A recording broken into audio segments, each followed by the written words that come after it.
still patients after being unable to get onto the various government websites to sign up for Obamacare. But for the few who have been able to get through, there's a different kind of frustration. My next guest is a self-employed engineer who voted for President Obama and was actually looking forward to the implementation of Obamacare. He thought it was a good idea. But that all changed when he got his bill last week and found out that health insurance for his family of four is now going to cost him almost $10,000 more per year. Tom Washur joins me now. Tom, thanks very much for being here and telling your story. You originally were fine with Obamacare, thought it was going to be a good idea, and I think a lot of Americans really thought, let's give this thing a chance and let it have some air. What happened when you saw what it was going to cost you and your family? Well, to be fair, what we found already isn't even the cost of Obamacare. What we found already is that just the risk pool sharing, the way they are not allowed to ask about precondition, conditions that you may already have, or how healthy you are to begin with, that cost increase, because my family was healthy, has caused my insurance rates to go up $10,000, just short of $10,000. I think we're still yet to find out what the cost of Obamacare will be. That's going to be shared by everyone in the tax pool. But just the way that insurance has shifted has caused a huge upset in the cost for me. And what I'm finding is that I'm not unique in this situation. There's lots of people in my condition or my situation that have gotten really surprising letters recently. So, Tom, I mean, what you're saying is it's going up.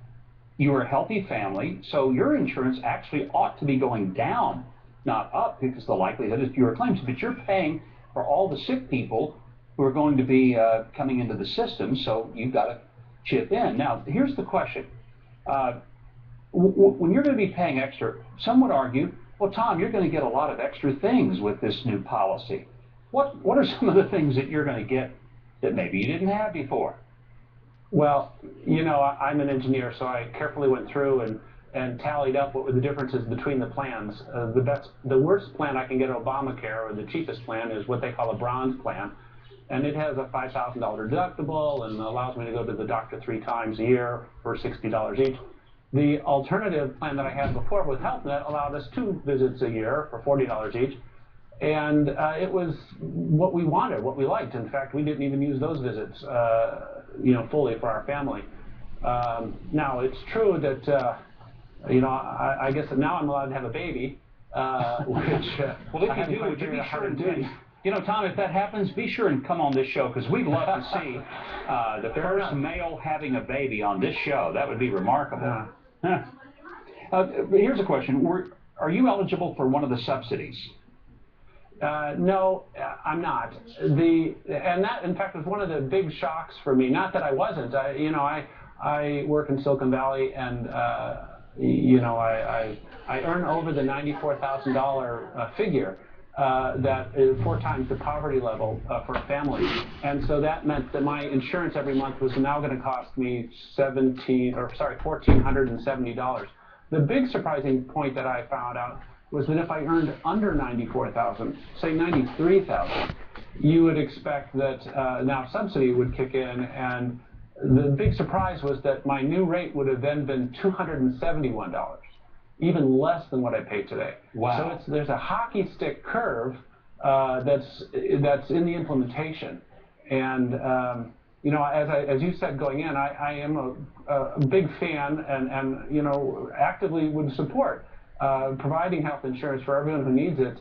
I feel a responsibility if my neighbor's kids come down sick with things, or my kids come down sick with things. That's the whole purpose of insurance. But the fact that such a hockey stick at $94,000, there's a lot of people who will appreciate this plan because they're going to get subsidies. But in the end, those have to be paid by someone. I think that's the harsh reality that we all are beginning to realize, is that there is no free lunch and there's no free health care either. Tom, I appreciate your story, and thanks so much for coming and telling us about your experience. Great to have you here. Thank you, Kevin.